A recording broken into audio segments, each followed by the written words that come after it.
Time travel சாத்தியமா? உங்களால் பாஸ்ட்லேயும் ஃப்யூச்சர்லேயும் travel பண்ண முடிஞ்சால் என்ன ஆகும்? உங்களால் பாஸ்ட்டில் செஞ்ச தப்பை மாற்ற முடியுமா? அப்படி பண்ணால் அதனால் ஏதாவது பிரச்சனை வருமா? இதுக்கு என்ன மாதிரி டைம் மிஷின் நீங்கள் செய்யணும்? அப்படி உங்களால் பாஸ்ட் ஃப்யூச்சர் ரெண்டு டைம்ஸ்லேயும் ட்ராவல் பண்ணால் என்ன ஆகும்னு வாங்க இந்த வீடியோவில் பார்க்கலாம்.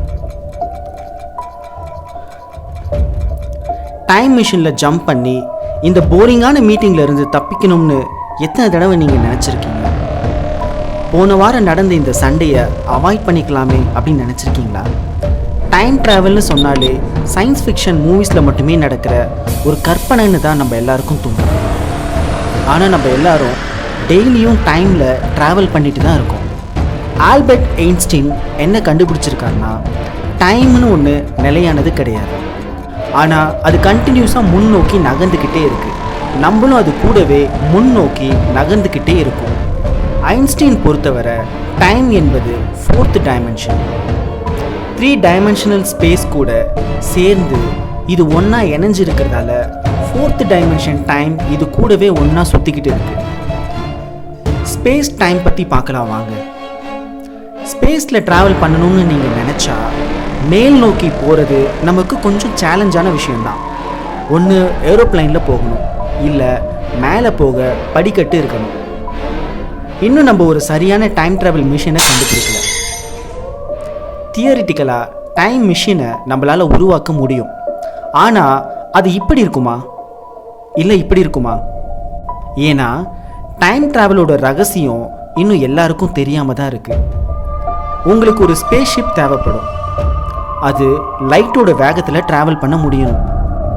ஐன்ஸ்டீனோட தியரி ஆஃப் ரிலேட்டிவிட்டி நமக்கு என்ன சொல்லி கொடுத்துருக்குன்னா, ஸ்பேஸ் ஷிப்பில் நம்ம வேகமாக போனால் டைம் நமக்கு ஸ்லோவாக நகரும்.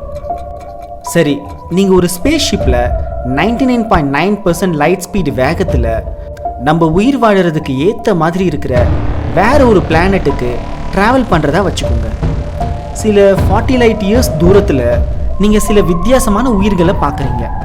நீங்கள் கண்டுபிடிச்சதை பூமியில் இருக்கிறவங்க கிட்ட சொல்கிறதுக்கு திரும்பவும் வேகமாக பூமிக்கு போகிறீங்க. ஆனால் கடைசியாக நீங்கள் பூமிக்கு போயிட்டு பார்க்கும்போது உங்கள் நண்பர்கள் எல்லாரும் ரொம்ப வயசாகி இருப்பாங்க. உங்களை பொறுத்தவரை நீங்கள் 2 வருஷம் தான் போயிட்டு வந்திருப்பீங்க.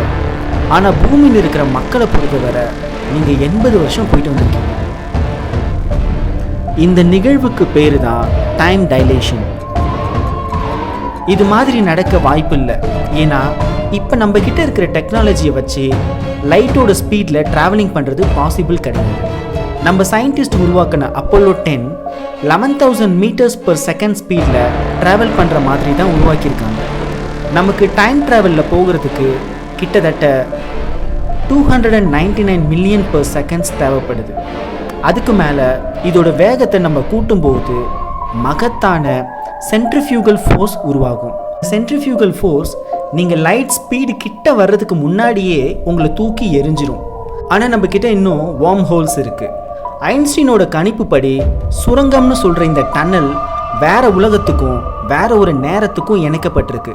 அதாவது வேற உலகத்துக்கும் வேற நேரத்துக்கும் போகிற ஷார்ட்கட் தான் இந்த டன்னல்.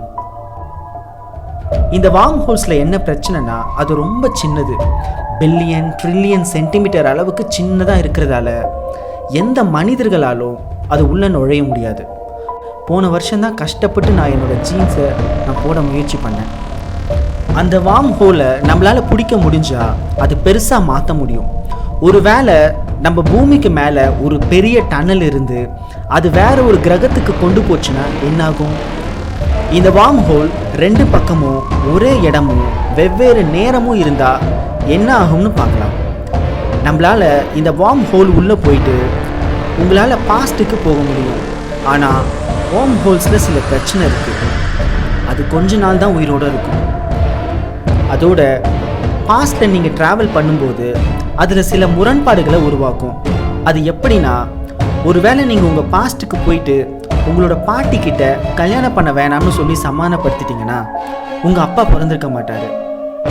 அப்போது நீங்கள் பிறக்க முடியாது. நீங்கள் பிறக்கவே இல்லைன்னா அப்போ யார் பாஸ்ட்டில் போயிட்டு உங்கள் பாட்டிக்கிட்ட உங்கள் தாத்தாவை கல்யாணம் பண்ண வேணாம்னு சொன்னது? டைம் ஒரு நேர்கோடு. அது எப்பவும் முன்னோக்கி தான் போகும். அந்த காரணத்தால் தான் நம்மளால் ஃப்யூச்சருக்கு தான் ட்ராவல் பண்ண முடியும், பாஸ்ட்டுக்கு ட்ராவல் பண்ண முடியாது. இன்டர்நேஷ்னல் ஸ்பேஸ் ஸ்டேஷனில் 1 வருஷமாக இருக்கிற விண்வெளி வீரர்கள் நம்மளோட கம்பேர் பண்ணும்போது அவங்க ஃப்யூச்சரில் தான் வாழ்ந்துட்டுருக்காங்க. இருந்தாலும் வெறும் 13 மில்லி செகண்ட்ஸ் தான் அவங்க ஃப்யூச்சரில் இருக்கிறாங்க. டைம் ட்ராவல் சாத்தியம்னு சொல்ல விண்வெளி வீரர்கள் தான் சிறந்த ஆதாரம். ஒருவேளை இந்த வார்ம் ஹோல் மனிதர்கள் உள்ளே போகிற மாதிரி பெருசாக திறந்துச்சுன்னா வேறு மாதிரி நடக்க வாய்ப்பு இருக்குது. நம்மளால் பாஸ்ட்டுக்கு கூட ட்ராவல் பண்ண முடியும். ஒரு டைம் மிஷின் உங்களை எங்கே கொண்டு போகுதுன்னே தெரியாது. அப்படி இருக்கும்போது அதில் நீங்கள் ஏறுவீங்களா? ஒருவேளை நீங்கள் நினச்ச இடத்துக்கு போகிற மாதிரி வாய்ப்பு கிடச்சிச்சின்னா நீங்கள் எங்கே போவீங்க, எப்போ போவீங்க?